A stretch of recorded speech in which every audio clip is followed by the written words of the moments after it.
Kak,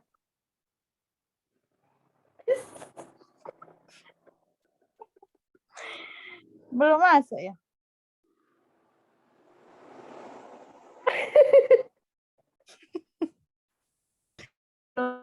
Uang belum masuk kan? Belum.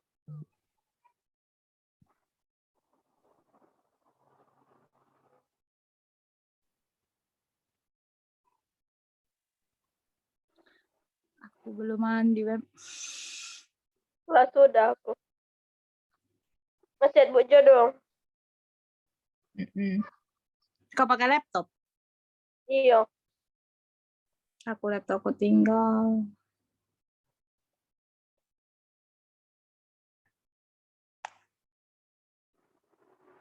Ini sibuk kali grup sebelah nih.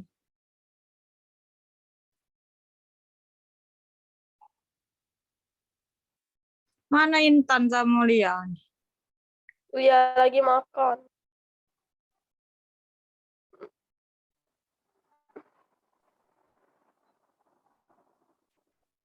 Coba aku baru balik. Miss Kanji.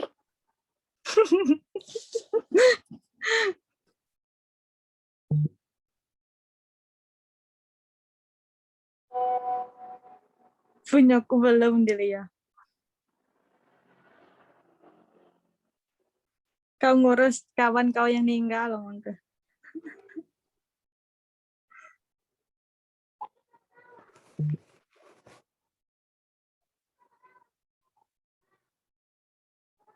Woi, ubah dulu nama, Beb.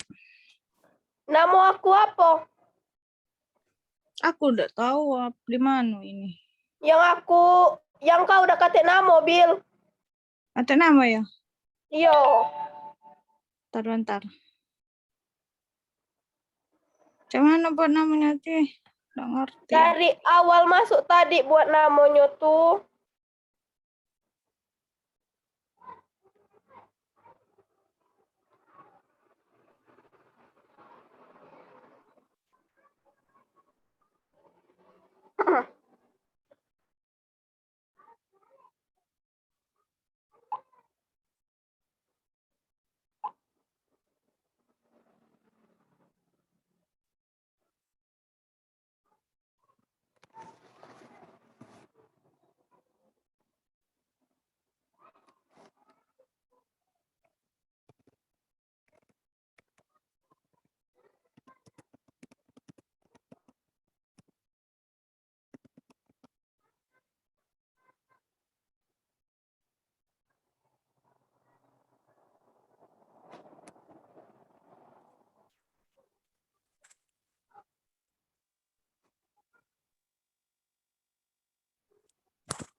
Astagfirullah.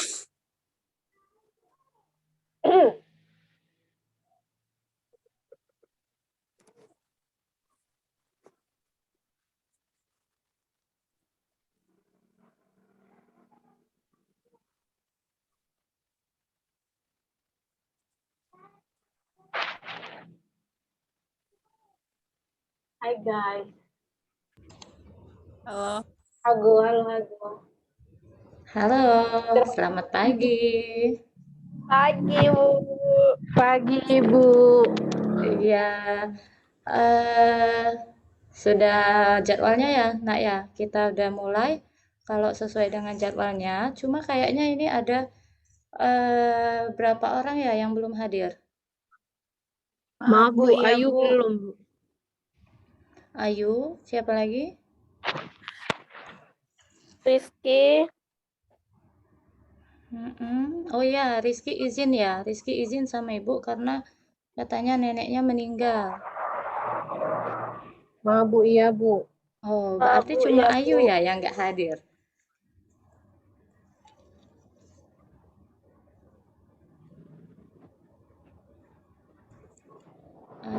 Nggak ada suara. Baru Ada orang suaranya? 7, Bu. Suaranya Ada. ada? Maaf, Bu, ada, Bu. Maaf, Bu. Ada, Bu. Oke. Kayaknya Ayu nggak siap buat maju ya. Mana Levi? Maaf, Bu, adik, Bu. Levi, Ayunya sudah dikonfirmasi. Kalau Ayu Sudah, Bu. yang harus. Terus bilangnya apa?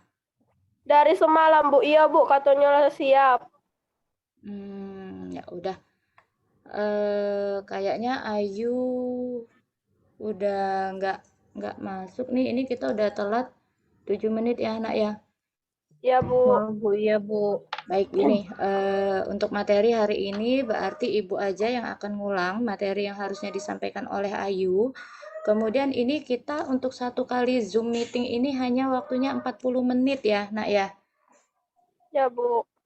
Oh, Bu, iya, Bu. Jadi nanti Iya, kalau Bu. seandainya kita udah tuntas, Ibu rasa cukup ya 40 menit ya. Sebenarnya kan cuma satu jam nih kalau jadwal aslinya. Tapi kalau nanti seandainya nggak tuntas materinya, nanti kita stop dulu, kita break dulu sekitar 5 menit, nanti akan Ibu invite kembali kalau masih ada yang perlu didiskusikan. Gitu aja ya. Maaf, Bu. Ya, Bu. Maaf, Bu. Iya, Bu. Oke, ini koneksinya semuanya di sana bagus? Alhamdulillah, bagus. Alhamdulillah, Bu. Alhamdulillah. Baik, Ibu mulai ya, Nak ya. Nanti dalam proses pembelajaran Zoom meeting kita ini, jika ada yang ingin ditanyakan, ya nanti seperti biasa, silakan aja. Ya, kemudian nanti ini sebenarnya sudah pernah dibahas sama Ayu, Ibu hanya mengulang lebih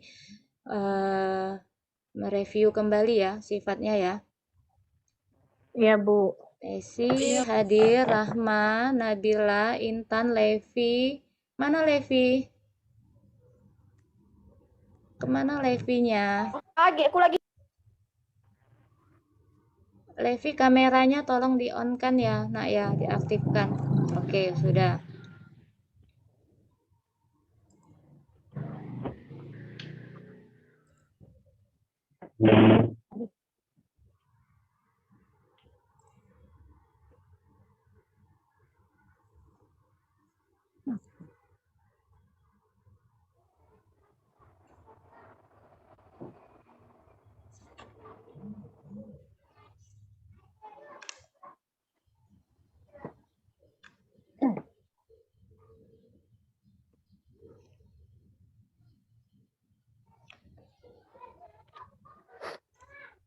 Bisa dilihat, Nak? Share Maaf, Bu. materinya. Bisa? Bisa, Bu. Maaf, Bu. Oke. Bisa, Bu. Kita mulai ya, Nak ya. Maaf, Bu. Iya, Bu. Baik, materi kita pada pagi hari ini yaitu adaptasi fisiologis dalam persalinan. Persalinan. Ya, seperti yang sudah kita bahas sebelumnya sebenarnya ya, bahwa proses dari persalinan itu dibagi menjadi 4 tahap. Empat. Ya, ada kala 1, ada kala 2, kala 3, dan juga kala 4. Sebelum kita masuk lebih jauh menjelaskan kala-kala dari dalam tahapan-tahapan persalinan. Oh, ini Rizky hadir nih. Bentar ya, Ibu masukin Rizky dulu.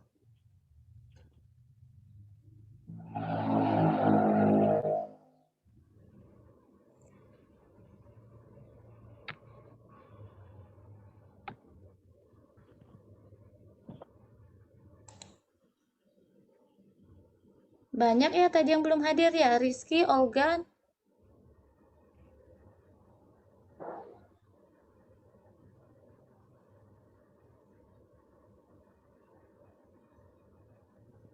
Rizky sudah hadir, Rizky.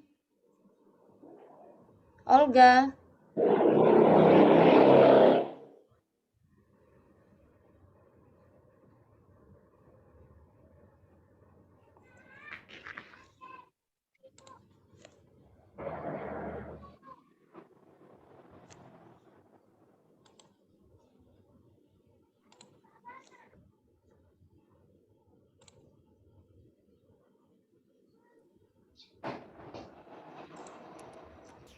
Ya, yang sudah hadir Rizky, Olga, silahkan diaktifkan kameranya ya, Nak ya. Sekalian kita silaturahmi nih.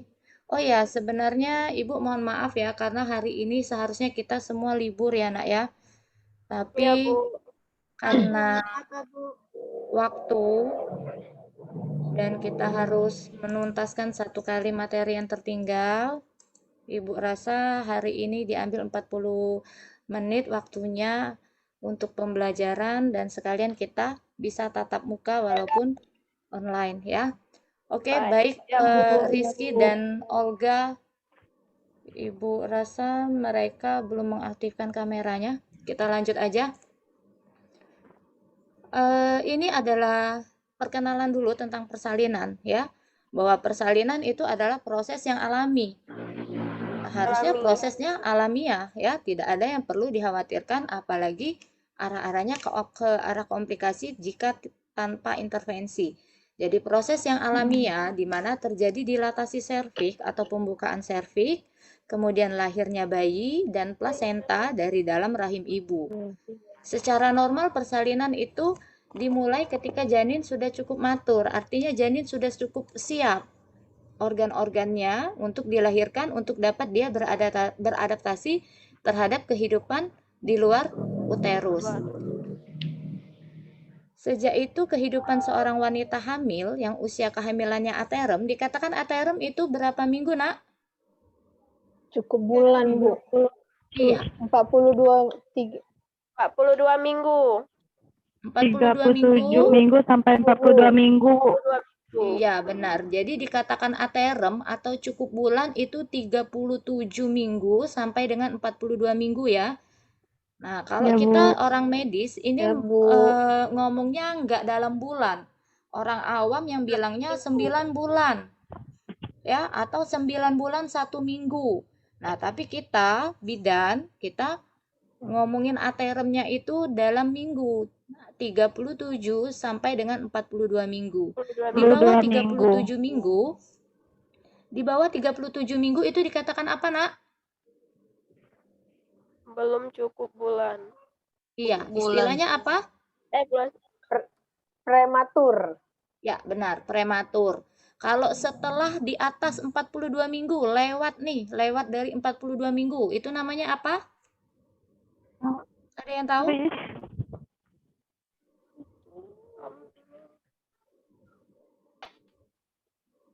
Nggak tahu? Kalau lewat dari 42 minggu, itu namanya postmatur.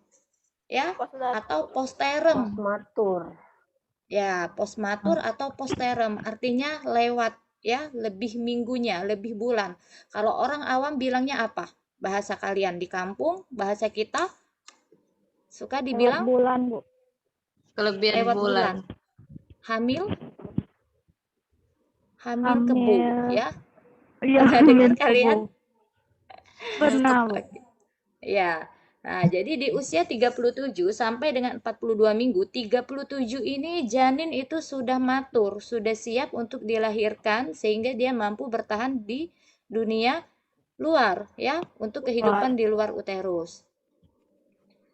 Nah, adaptasi fisiologis dalam persalinan ini suatu keadaan di mana seorang ibu itu mengalami perubahan-perubahan pada saat dia menghadapi proses persalinan. Ya, tujuannya untuk mengeluarkan janin di dalam rahimnya agar dapat mempertahankan keberlangsungan hidupnya. Nah, sekarang kita membahas tentang proses persalinan yang tadi seperti kita ketahui itu terbagi ke dalam 4 kala. Ya, yang pertama itu kala 1 atau disebut Kala pembukaan. Iya, benar, kala pembukaan. Dikatakan kala pembukaan ini terjadi pematangan dan juga pembukaan dari serviks. Ya, pembukaan serviks sampai dengan lengkap. Dikatakan lengkap itu 10 cm. Berlangsung sejak terjadinya kontraksi uterus yang teratur sampai dengan dilatasi serviksnya lengkap ya. Jadi mulai dari pembukaan 1 sampai dengan pembukaan 10 cm. Ya. Pembukaan serviks itu adalah proses pembesaran lubang luar dari serviks. Jadi kita memiliki serviks atau ini dinamakan leher rahim. Nah, di leher rahim itu terdapat lubang, Nak. Ya, terdapat lubang yang awalnya dia dalam keadaan tertutup rapat, tidak bisa dimasukin. Ya. Nah, kemudian menjadi lubang yang cukup besar, yaitu yang paling lengkapnya itu paling besarnya 10 cm. Memang 10 cm ini memang sudah diukur satuannya dalam sentimeter ya. Nah, pembukaan 10 cm itu memungkinkan lewatnya kepala janin untuk dapat dilahirkan. Jadi nanti kalau kita melakukan pemeriksaan dalam, itu memasukkan jari-jari kita ke dalam serviks yang namanya porsio, lubang ini namanya porsio, dimasukkan tangan jari kita. Ukur dulu nih jari kita ya. Jari kita ini satu jarinya berapa senti, dua jarinya kita kalau periksa dalam menggunakan dua jarinya itu berapa sentimeter, dimasukkan ke dalam lubang ini. Nah, kemudian diukur. Nanti iya, awal-awal dia 2, 3 terus lengkap sampai dengan pembukaan 10 cm. Tekanan pada rahim ini yang menyebabkan fundus uteri bereaksi dengan jalan berkontraksi. Jadi rahim itu berkontraksi sehingga memiliki tekanan ke bawah sehingga membuka pembukaan serviks. Nah, kala pembukaan dari pembukaan 1 sampai dengan pembukaan 10 cm ini dinamakan proses pada kala pembukaan atau kala 1. Iya, benar. Sekarang kita lanjut ke kala 2. Kala 2 atau kala pengeluaran. Kala pengeluaran itu terjadi berkat kekuatan his. Ya, his tahu, Nak? Nah, Bu, belum tahu, Bu. His itu kontraksi, Nak. Kontraksi. Jadi abdomen kita, uterus perut kita itu berkontraksi kenceng ya, sakit. Nah, itu dinamakan his, kekuatan his atau kontraksi. Kala 2 terjadi berkat adanya his tersebut atau kontraksi dan juga adanya kekuatan dari ibu untuk mengedan. Nah, dengan kekuatan itu dua kekuatan, ada kekuatan his dan juga ada kekuatan dari ibu untuk mengedan sehingga janinnya didorong keluar sampai dengan janinnya lahir. Ya, jadi kala 2 dinamakan kala 2 ini dimulai dari pembukaan lengkap 10 cm sampai dengan bayi lahir. Iya, itu dinamakan dengan kala 2. Kala 2. Pada primigravida ini ibu yang hamil anak pertama ya, Nak ya. Jadi kalau pada ibu hamil anak pertama atau istilahnya disebut dengan primigravida, ini proses kala 2-nya, proses persalinannya, kala 2-nya itu berlangsung selama 2 jam. 1 jam. Ini kalian ingetin ya nak ya. Kalian harus pahamin ini. Karena ini adalah batasan. Jika sudah lewat dari 2 jam, bayinya belum lahir-lahir, ini kita sudah harus mendeteksi adanya komplikasi. Ya, maka pasien harus diapakan? Dirujuk. Iya, harus dirujuk ya. Nah, pada primi atau anak pertama, ini proses persalinan kala duanya berlangsung selama 2 jam. Sedangkan pada multigravida atau yang sudah melahirkan lebih dari 1 kali, anak kedua, 3, dan seterusnya, maka proses kala duanya itu berlangsung selama 1 1 jam. jam. Ya. Nah, pada kala Iya, 2 Bu. ini, hisnya itu terkoordinir, semakin lama semakin kuat, semakin intens, semakin cepat, dan kontraksinya juga lebih lama. Kira-kira 2-3 menit sekali. Ya, timbul kontraksi. Kontraksinya juga semakin kuat, semakin cepat, sehingga mendorong pembukaan semakin, kita Besar. sudah di kala 2 ya, sehingga pada saat sakit itu si ibu memiliki tenaga untuk mengedan, untuk mendorong bayinya keluar. Kepala janin telah turun masuk ke dalam ruang panggul, sehingga terjadi tekanan pada otot-otot dasar panggul, ya, menimbulkan rasa mengedan. Jadi rasa mengedan ini timbul karena adanya dorongan dari janin, ya, yang mendorong masuk ke otot-otot dasar panggul. Nah, sehingga dia menekan yang ini refleksnya kalau mengedan itu menekan pada anus, ya, ditandain dengan ibu merasa itu seperti ada keinginan untuk buang air besar, ya, seperti kalian kita mau buang air besar. Nah, itu, ya, itu juga dirasakan oleh ibu yang akan bersalin, ada dorongan seperti akan buang air besar. Kemudian tanda gejalanya yang dapat kita lihat yaitu anusnya terbuka. Kalian kemarin sudah dinas ya, nak ya? Maaf Bu, belum Bu. Oh belum, sorry. Kalian semester 2 nanti ya, semester ini dinas. Kalian lihat nih, kalau tanda orang yang mau bersalin itu anusnya membuka, salah satu tandanya. Kenapa Tesi keluar masuk ya? Apakah jaringannya jelek?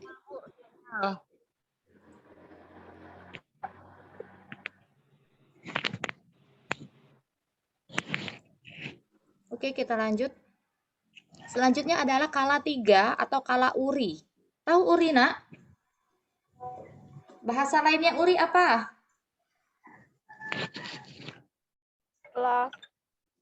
Apa kalau bahasa kalian uri? Tebuni. Maaf Bu, Ya, tebuni. benar, tembuni. Kalau bahasa medisnya? Maaf Bu, placenta. Ya, plasenta ya. Jadi kala 3 itu dinamakan juga kala uri. Nah, ini proses plasenta lepas dari dinding uterus dan dilahirkan. Ya, pada kala 3 merupakan periode waktu di mana terjadi penyusutan volume rongga uterus. Ya, karena bayinya kan udah lahir tuh. Bayinya sudah lahir, jadi uterusnya menyusut. Kemudian penyusutan ini menyebabkan berkurangnya ukuran tempat dari uterus itu sendiri atau di mana tempat plasentanya melekat. Plasenta melekat pada korpus uterus ya. Nah, jadi berkurangnya tempat perlekatan plasenta mengakibatkan plasenta itu berubah ukurannya menjadi berlipat-lipat menebal dan kemudian lepas dari dinding uterus. Kemudian setelah lepas plasenta akan terus turun ke bawah uterus atau masuk ke dalam vagina, kemudian dilahirkan seperti bayi juga dilahirkan melalui vagina. Bisa dipahami, nak? Maaf Bu, bisa Bu. Oke. Sekarang kita lanjut ke kala 4. Kala 4 ini dimulai setelah lahirnya plasenta dan berlangsung selama 2 jam. 1-2 jam. Ya, jadi berlangsung selama 2 jam itu dinamakan kala 4. Kala 4 ini adalah kala pemantauan. Ya, kala pemantauan. Baik, cukup sampai di kala 4. Bisa dipahami semua? Maaf Bu, bisa. Maaf Bu, insya Allah. Oke, kita lanjut ya. Kita lanjut sekarang kepada teori mulainya persalinan. Nah, ini ada menurut si Alvesin dan Enriquez bahwa faktor-faktor Yang memulai terjadinya persalinan ini dikarenakan ada faktor hormonal dan juga faktor dari distensi uterus. Ya. Kalau menurut Gori, McKinney, dan Murray, faktor-faktor yang berperan di dalam proses persalinan adalah meningkatnya produksi glukotirkoid dan androgen dari kelenjar adrenalin janin. Ya, sehingga menurunkan sekresi progesteron dan meningkatnya produksi prostaglandin yang menstimulasi kontraksi uterus. Sama ya nak ya, ini juga dinamakan teori hormonal. Ya, terjadi stimulasi pada kontraksi uterus, kemudian estrogen dan progesteron terjadi perubahan, kemudian mengakibatkan peregangan pada uterus dan juga pada serviks sehingga serviks membuka tadi. Ya. Nah, ini faktor hormonal sudah diringkaskan ya. Apa yang terjadi dengan hormonal atau proses hormonal pada saat kita mengalami proses persalinan? Yang terjadi adalah hormon progesteron yang dihasilkan oleh plasenta. Kemudian ada hormon oksitosin. Hormon oksitosin ini dikeluarkan oleh kelenjar pituitary posterior, juga dikeluarkan oleh janin. Kemudian estrogen, ya, hormon progesteron, oksitosin, estrogen, dan prostaglandin. Nah, itu hormon-hormon yang mempengaruhi mulainya proses persalinan. Ini kalian nanti bisa baca di sini, ya. Ini nanti akan Ibu share materinya. Nah, ini, ya. Hormon-hormonnya ini sama, ya, Nak, ya. Ya, Bu.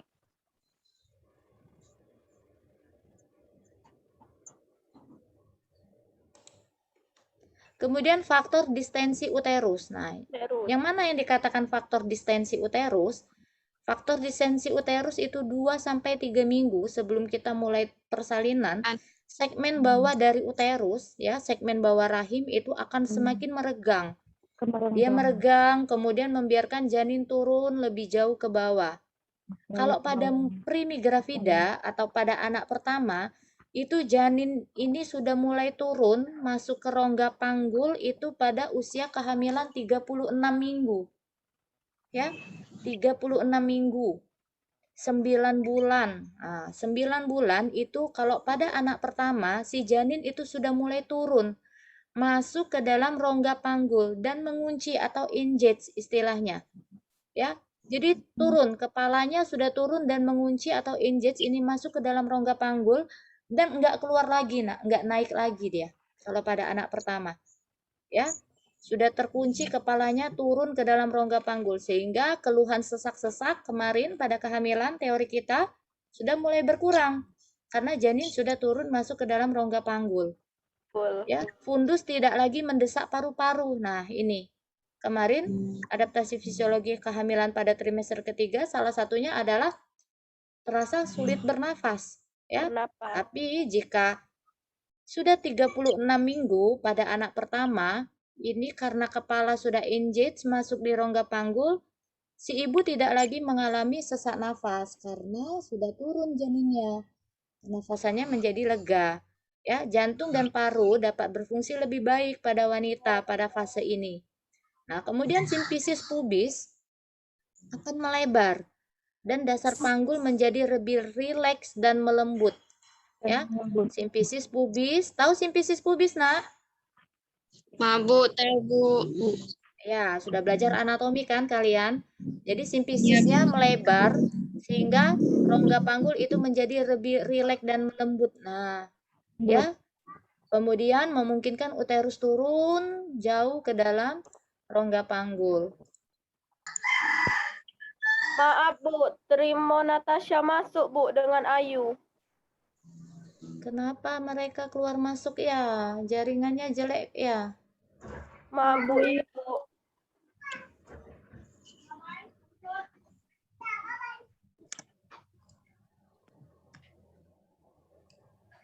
Udah ya, udah join kembali ya Natasha.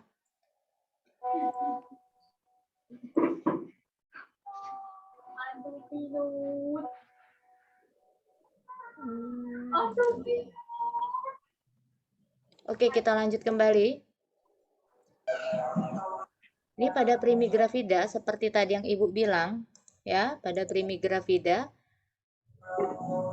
sudah dia turun, ya. Kemudian pada multigravida, kalau pada multigravida itu otot-otot abdomennya cenderung sudah lebih rileks, ya. Jadi dia tidak, justru sebaliknya, ya. Pada saat proses persalinan dia baru turun janinnya ke dalam rongga panggul, ya, dan dia tidak akan mengunci, beda dengan anak pertama.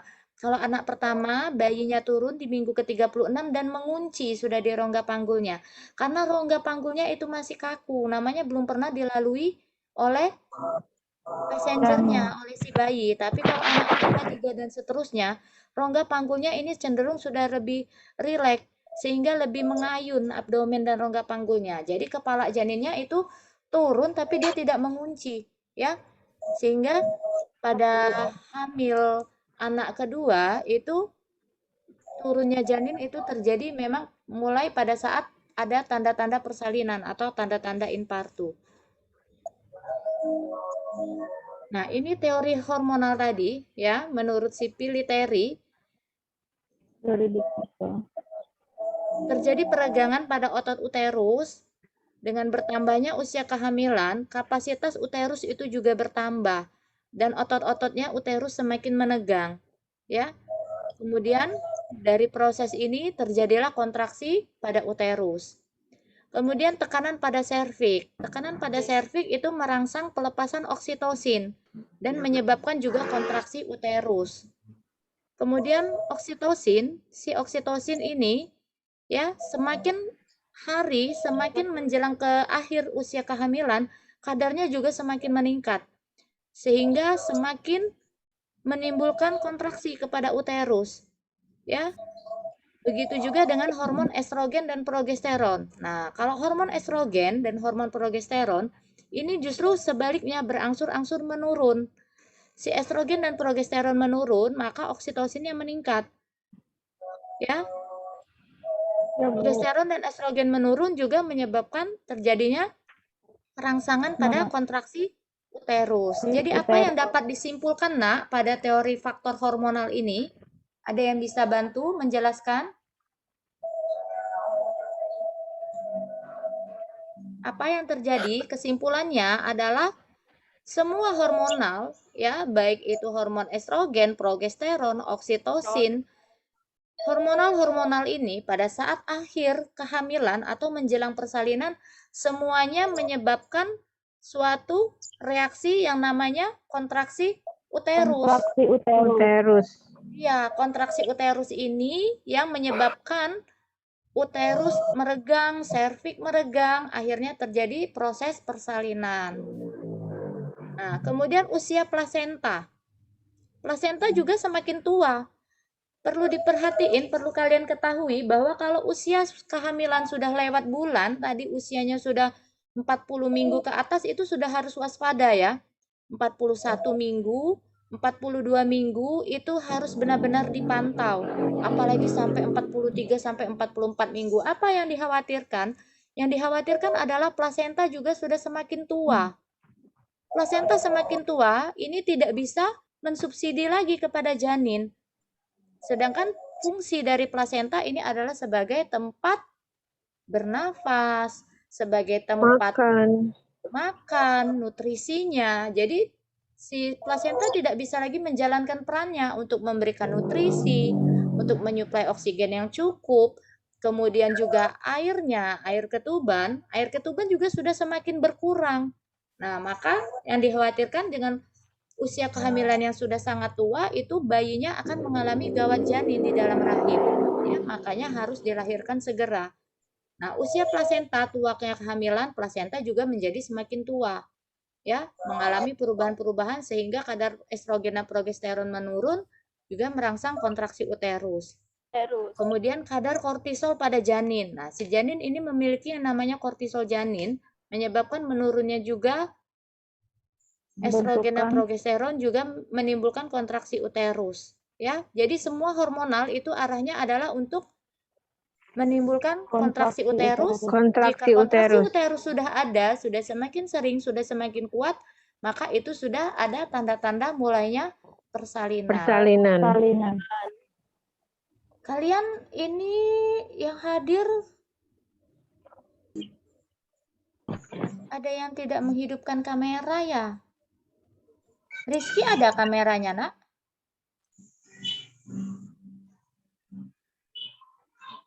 Intan mana Intan? Oh, Bu, Intan ada ada, nggak? Bu. Ada ya? Oke, lanjut ya. Sekarang kita masuk ke perubahan fisiologi selama persalinan. Tadi kita sudah berbicara tentang apa itu tahapan-tahapan, kemudian kita sudah menyelesaikan bagaimana proses persalinan itu terjadi, ya, dari proses hormonal tadi. Sekarang kita masuk ke perubahan fisiologisnya. Apa yang terjadi? Nah, ini yang pertama terjadi pada tekanan darah. Apa yang terjadi pada tekanan darah? Tekanan darah Ibu yang akan bersalin Meningkat. meningkat, ya. Coba Tesi dibaca, Nak. Tekanan darah meningkat pada saat kontraksi, baik sistol maupun diastol. Sistol meningkat sebanyak 15 sampai 20 mm. Sedangkan pada diastol meningkat sebanyak 5 sampai 10 mg. MMHG. Ya, Di MMHG antara terus. kontraksi, tekanan darah tersebut kembali ke tingkat persalinan. Ya, jadi terjadi peningkatan, baik peningkatan sistolnya maupun peningkatan diastolnya. Ya, peningkatan sistol itu berkisar 15 sampai 20 mmHg. Kalau diastolnya 5 sampai 10. Jadi misal nih, ibu bersalin, biasanya dia tekanan darahnya kalau dia lagi hamil sebelum persalinan, tekanan darahnya misalnya cuma di 110 sistolnya. Ya, maka pada saat persalinan bisa meningkat menjadi 120 atau 130. Kemudian diastolnya juga biasanya 110 per 70. Pada saat persalinan meningkat jadinya tadi 130 per 80. Maka ini masih dikatakan proses yang normal. Nah, kemudian ada perubahan posisi juga. Kalau ibu bersalin dari posisi terlentang kemudian berubah menjadi miring ke samping, biasanya ke samping kiri ya, Nak ya. Ini akan menghilangkan perubahan dalam tekanan darah selama satu kontraksi. Makanya ibu bersalin itu dianjurkan untuk mengambil posisi miring, ya, miring ke samping. Jadi untuk mengurangi tekanan pada darah, ya. Kemudian ada juga faktor lain. Faktor apa? Ini ada rasa nyeri, rasa takut, dan juga kekhawatiran. Nah, rasa nyeri, takut, khawatir, cemas ini juga bisa menaikkan tekanan darah pada ibu bersalin. Nah, ini yang perlu kita ketahui, arti penting dari perubahan tekanan darah. Terjadi perubahan pada tekanan darah, apa yang harus dipahami? Yang pertama, untuk memastikan bahwa tekanan darah yang sesungguhnya ukur dengan benar di antara dua kontraksi. Maksudnya pada saat ibunya kontraksi, kemudian dia rileks kembali, ya, ini juga akan menurun tekanan darahnya. Ini kita membuktikan bahwa tadi dikatakan tekanan darahnya meningkat masih normal atau masih fisiologis. Kemudian jika seorang ibu dalam keadaan sangat takut, ibunya sangat takut, sangat khawatir ya pada saat persalinan, sangat nyeri karena semakin pembukaannya semakin ke arah lengkap, itu rasa nyerinya, rasa khawatirnya juga semakin meningkat, ya. Nah, ini juga kan tadi menyebabkan kenaikan tekanan darah pada si ibu. Jadi dibuang juga rasa khawatir atau rasa takut, bukan dikatakan ibu itu sudah mengalami preeklamsi. Nah, parameter lainnya yang bisa dikesampingkan, jangan sampai nanti tekanan darah ini, oh ini ibunya darah tinggi, ibunya menderita preeklamsi, itu salah. Ya, itu masih dikatakan fisiologis atau normal. Berilah asuhan atau pengobatan secara motivasi ya, Nak ya, lebih lagi ke arah penguatan secara psikologis untuk mengatasinya. Kemudian terjadi perubahan pada sistem metabolisme. Nah, selama pengobatan, baik metabolisme karbohidrat aerobik maupun anaerobik ini akan naik secara perlahan dan terus. Kenaikannya ini disebabkan karena kecemasan, serta kegiatan otot-otot pada kerangka tubuh. Kegiatan metabolisme yang meningkat itu tercermin juga dengan kenaikan suhu badan, kenaikan denyut jantung, pernafasan, ya, output kardiak juga kehilangan cairan. Seperti kita berolahraga, contohnya. Kita berolahraga, itu terjadi proses metabolisme. Baik metabolisme aerobik ataupun metabolisme anaerobik. Ya, apa nak metabolisme aerobik atau anaerobik? Ada yang masih ingat? Aerob apa aerob?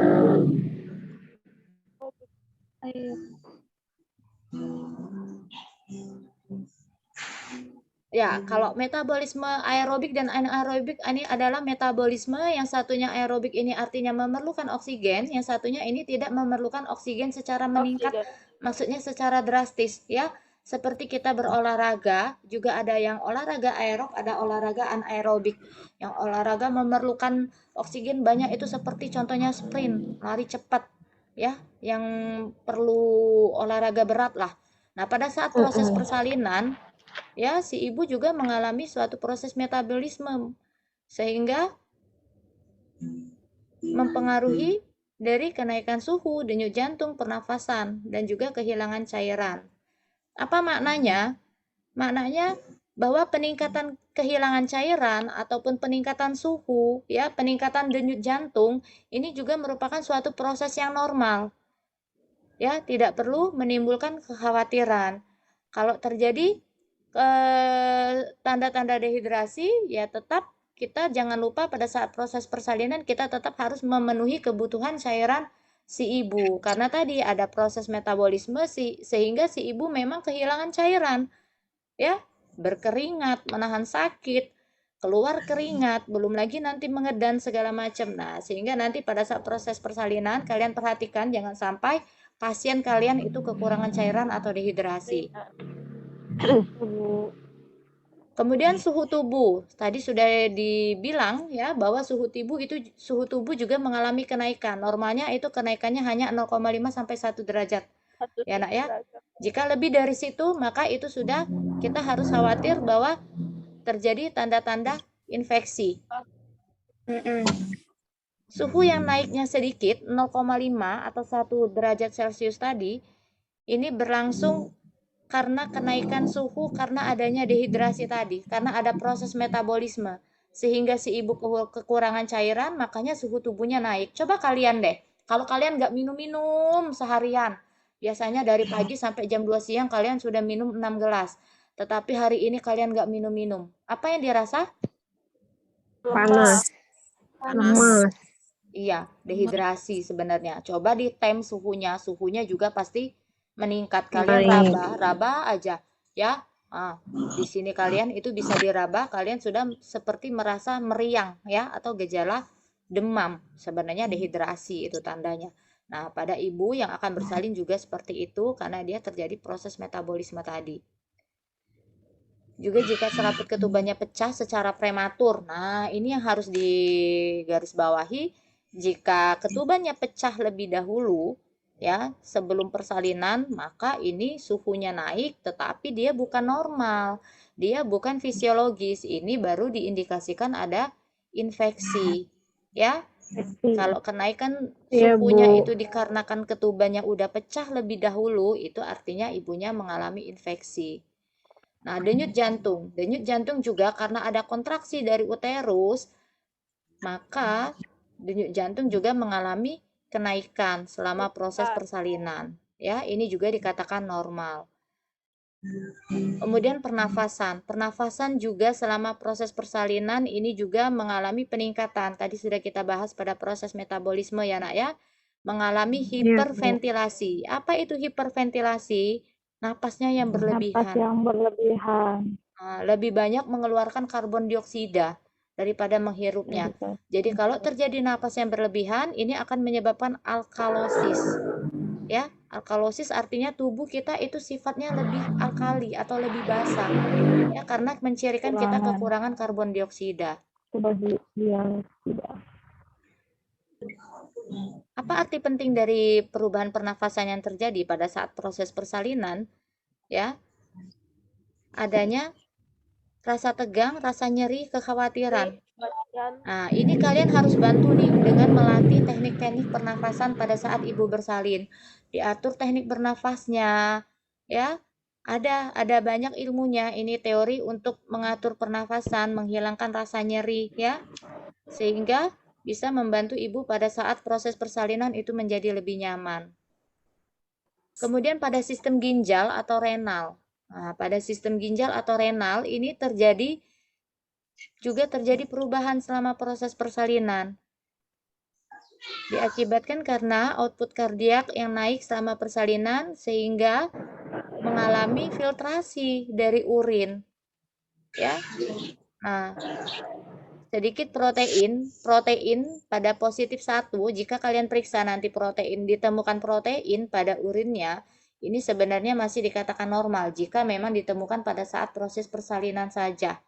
Ya, tapi kalau sudah positif 2 itu juga sudah tidak normal, ya, sudah mengarah ke gejala preeklamsi.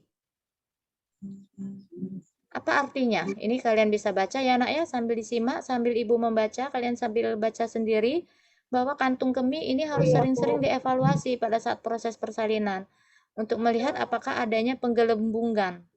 Ya, kandung kemih ini harus dikosongkan. Mengevaluasinya dari mana? Bisa diraba pada atas kandung kemih. Di mana merabanya? Bawah Olga. pusat. Pusat. Olga bisa jawab? Bu, di bawah pusat, Bu. Di bawah pusat. Coba kalian, kalau kalian ada perasaan ada yang sekarang lagi perasaan nahan kencing nggak nih sekarang? Nahan buang air kecil. Ada nggak? Tidak, Nggak ada ya. Nanti kalian praktek ya nak ya. Kalau kalian kebelet nahan buang air kecil, itu di mana yang terasa sakit? Di mana yang terasa seperti menggelembung? Seperti ada bendungan. Bawah perut. Fundus. Di pundus, Bu. Salah. Fundus. Bukan di pundus. Di mana Nabila? Di Bu, pusat. di simpisis, Bu. Nah, benar di simpisis ya, di atas simpisis kalian itu. Di atas simpisis kalian raba. Kalau kalian nahan buang air kecil, itu kalian tekan sedikit, itu rasanya kalian nanti sudah kayak mau buang air kecil, nggak ketahanan lagi. Ya, dan posisinya juga menggelembung. Ya, dia gelembung ke atas menandakan bahwa kandung kemihnya penuh. Nah, pada ibu yang bersalin ini kalian harus sering-sering evaluasi. Ya, kalau kandung kemih ini harus kosong. Jadi dianjurkan ibunya untuk bisa berkemih sendiri. Takutnya nanti akan mengganggu proses turunnya kepala janin atau turunnya janin sehingga mengganggu proses persalinan. Ya. Nah, kemudian pada proses selanjutnya adalah gastrointestinal. Nah, terjadi penyerapan makanan. Nah, ini ya. Jadi berkurang nih kontraksi pada sistem gastrik ya, pada sistem gastrik kita atau pencernaan mulai dari usus ya, ini akan sedikit terhenti prosesnya ya, menghasilkan pengosongan usus menjadi sangat lambat. Jadi berkurang dari proses si pencernaan ya, sehingga makanan kalau ada makanan yang sudah terlanjur masuk ke dalam lambung, ini kemungkinan akan berada lebih lama di dalam lambung pada saat proses persalinan. Makanya pada saat proses persalinan ini sebenarnya boleh makan sedikit-sedikit, tapi tidak dianjurkan untuk makan yang sampai benar-benar makan sampai kenyang ya, karena dikhawatirkan justru nanti pada saat kala 2 mengedan, kontraksi semakin kuat dan proses mengedan itu dikhawatirkan ibunya akan mengalami muntah ya, karena makanan itu tidak dicerna dengan baik selama proses persalinan. Karena memang sistem gastronya ini terjadi penurunan karena tertekan ya dengan fungsi organ yang lain.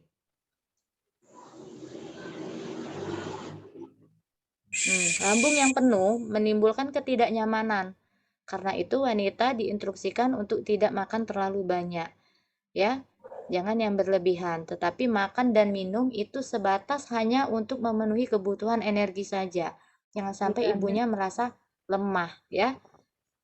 Kemudian pengobatan secara oral sebenarnya juga tidak efektif pada fase ini ya, karena memang lambung tidak bisa mencerna dengan baik. Nah, kemudian serviks, ini serviks yang tadi mengalami pembukaan ya nak ya. serviks yang mengalami pembukaan itu pada primigravida ada namanya ostium uteri internum atau sering kita sebut disingkat dengan OUI. Ada juga OUE. Jadi nanti ada lubang serviks yang bagian di dalam lubangnya itu dinamakan ostium uteri internum atau OUI. Kemudian yang bagian luarnya itu dinamakan OUE. Ya, yang tadi mengalami proses apa pada kelas 1 dia mengalami pembukaan, ya. Mengalami pembukaan. Pada primigravida, proses kelas 1-nya itu berlangsung kurang lebih selama 13 jam. Terbayang tidak, Nak? Kelas 1 dari pembukaan 1 tuh sampai dengan pembukaan lengkap itu kalau anak pertama itu berlangsungnya selama 13 jam. Kalau lebih dari sini itu kita sudah harus deteksi tanda komplikasi. Kemudian pada multigravida. Pada multigravida OUI-nya juga sedikit terbuka. Nah, ini ada perbedaan antara pembukaan serviks pada primi dan juga pada multi. Kalau pada primigravida, serviksnya penipisan dan pendataran itu tidak serempak.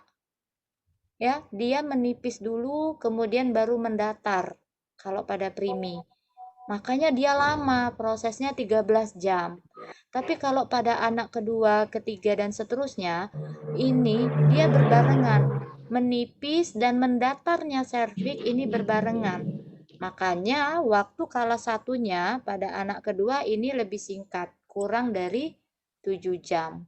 Ya, ini dikatakan masih normal atau fisiologis. Nah, ini ada gambarnya, jelas tidak ya? Ini proses dilatasi, penipisan, dan juga pendataran. Ya. Nih. Ini yang sudah pembukaannya lengkap. Dia semakin tipis dan semakin mendatar. Ini tebal. Ya, nanti bisa diraba, Nak, ini ya. Kalau kalian nanti praktek, diajarin bagaimana melakukan pemeriksaan dalam, yang kalian raba ini. Tangan kalian masuknya ke sini. Tunggu, Ibu. Ini kan. Digambarkan. Nih, masuknya ke sini.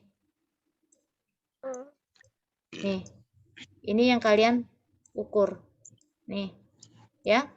Ini mungkin sudah 10 cm nih dari sini ke sini. Nah, ini berapa lebarnya berapa senti. Kemudian ini juga diraba. Si porsionya ini. Ini diraba, menipis. Ya, lihat ya, bisa nampak ya, Nak ya. Ini semakin menipis. Bedakan dengan yang ini. Ini terlihat tebal, nah. Ya? Iya, Bu. Ini nanti kalian pelajarin benar. Pada saat melakukan pemeriksaan dalam, ini kalian raba. Benar-benar diraba, benar-benar dirasakan. Ya, gimana? Bu, pakai berapa jari, Bu? 2 jari. Ya, kita memasukkan 2 jari. 2 jari yang dimasukkan, makanya kan jari kita beda-beda ya. Yang gendutan satu jarinya mungkin 1,5 cm. Kalau yang kurus satu jarinya 1 cm. Nanti kalian ukur dulu satu jari kalian itu berapa senti. Sehingga masuk 2 jari, ini 2 cm atau 3 cm masing-masing orang berbeda ya. Ya, Bu. Ya, Bu. Ini Zoom kita sebentar lagi kayaknya waktunya habis ya, Nak ya. Tapi ini masih ada enggak. Nanti kalau seandainya terputus sendiri kita break 5 menit. Kalau seandainya mati sendiri, hilang koneksi, kita break 5 menit, nanti Ibu akan masuk kembali. Kita lanjutkan materi sampai selesai ya. Bu. Bu, iya, Bu. Lanjut kita ke kontraksi uterus. Kontraksi uterus ini juga terjadi semakin lama semakin kuat. Yang tadi sudah Ibu bilang. Ya, karena terjadi penekanan dari si janin. Janin dan plasenta kemudian akan membuat terjadinya kontraksi karena penurunan hormonal tadi juga mengakibatkan kontraksi. Ya, paling kuat kontraksinya itu di daerah fundus uteri. Kemudian terus berangsur ke bawah paling lemah nanti pada segmen bawah rahim, ya. Kemudian pada uterus akan berubah menjadi 2 bagian. Ada yang namanya segmen atas rahim dan juga adanya namanya segmen bawah rahim. Segmen rahim ini memiliki peranan untuk menimbulkan kontraksi. Ya, semakin besarnya perut ibu, semakin mendekati persalinan, maka rahimnya semakin akan tebal. Nah, adanya kontraksi mengakibatkan sumbu dari segmen bawah rahim itu semakin bertambah panjang. Ini gambarnya, ya nak ya? Bu. Ya, Bu.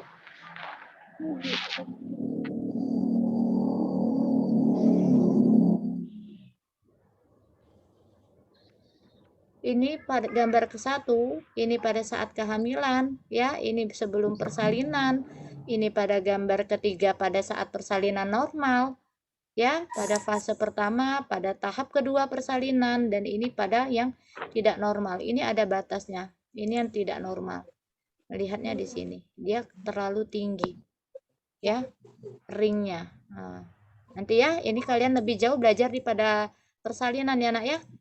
Ibu hanya menjelaskan selintas, nanti di mata kuliah kehamilan, kehamilan lagi, persalinan untuk lebih jelasnya.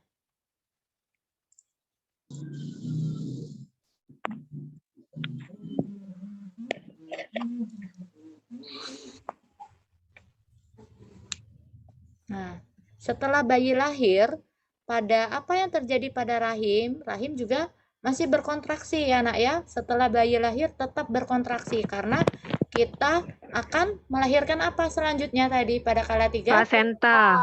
Ya, melahirkan plasenta. Setelah bayi lahir, uterus akan berubah bentuknya menjadi bulat penuh. Tingginya itu hanya sepusat. Ya, kalau sebelum bayinya lahir tingginya mana? 3 jari di bawah PX. Tapi kalau setelah bayinya lahir, tinggi fundusnya hanya sebatas pusat. Kemudian pada kala 3 ini terletaknya di bawah pusat tinggi fundusnya karena si plasenta sudah lahir. Ya, plasenta sudah lahir, maka turun tinggi fundus uterinya menjadi 2-3 jari atau 2 jari di bawah pusat. Nah, itu sudah masuk ke kala 4. Kalau begitu plasentanya lahir, maka kita sudah masuk ke kala 4. Kala 4 tadi berlangsung selama 2 jam. Ya, atau kala pemantauan. Cukup materi kita, alhamdulillah ternyata selesai. Tadi Ibu khawatir bahwa Zoom-nya habis, materi kita belum selesai. Ini alhamdulillah materinya selesai. Bisa dipahami, nak? Bu, Bisa, Bu. Bisa, Bu, insya Allah. Oke. Ada yang mau ditanyakan, nak? Nah, Ayu baru hadir ya? Ayu. Bu, dari tadi, Bu. Sudah dari tadi ya? Iya, Bu. Ayu dari jam berapa masuknya tadi, nak? Jam 10.22, Bu. Jam 10.22. Oke, kalau tidak ada yang ditanyakan sebelum Zoom kita berakhir, Ibu akan dokumentasi. Ya, Ibu akan screen, akan foto. Tolong semuanya mengaktifkan kameranya. Bu, ya Bu. Tolong semuanya mengaktifkan kamera. Siapa yang belum hadir? Bu, hadir, Bu. Kita ada 2 sesi foto ya. Ada 2 sesi foto karena ininya.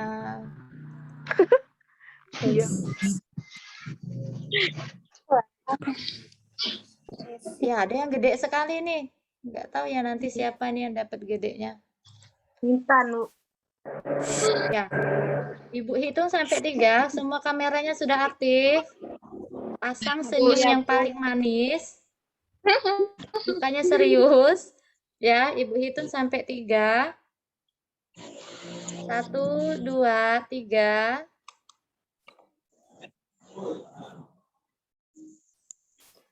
Kok nggak keambil ya? Bentar. Di pipi ada binian. 1, 2, 3. Oke, sekarang sesi kedua.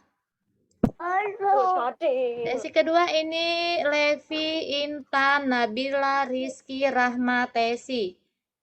Ya. Nah, tadi Ya, nanti kita ulang. Sesi kedua dulu yang Ibu ambil. Ibu hitung sampai 3. 1, 2, 3. Nanti Ibu share di grup. Yang pertama ulang ya, biar tahu orangnya. Yang pertama Iya, Bu. itu Ayu, Natasha, Olga, Tesi, Mirza, dan Levi. Siap ya nak ya? 1, 2, 3.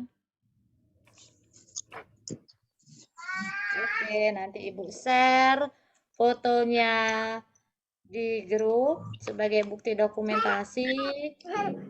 Alhamdulillah, materi hari ini kita selesai. Ayu, akhirnya Ibu lagi yuk, ini yang menjelaskan. Ibu tadi Itu telah nanti dipelajari ya nak ya. Nanti materi Ibu share. Kemudian kalau mau nonton ulang streamingnya, YouTube-nya, nanti Ibu sharekan juga linknya. Ya. ya, Bu. Ah, Bu, ya, Bu. Oke, Maaf, Bu, ya, sampai Bu. jumpa lagi Iya, Bu. semuanya. Ya, Bu. Selamat ketemu di kampus. Sampai jumpa, ya. Ibu. Dadah. Sehat, Dadah. jaga kesehatan. Sampai ketemu lagi kita di kampus di Kampus. kelas pembina. Bulan Ramadan. Dadah. Oke, Ibu izin pamit ya nak ya. Assalamualaikum warahmatullahi wabarakatuh. Waalaikumsalam. Waalaikumsalam warahmatullahi wabarakatuh.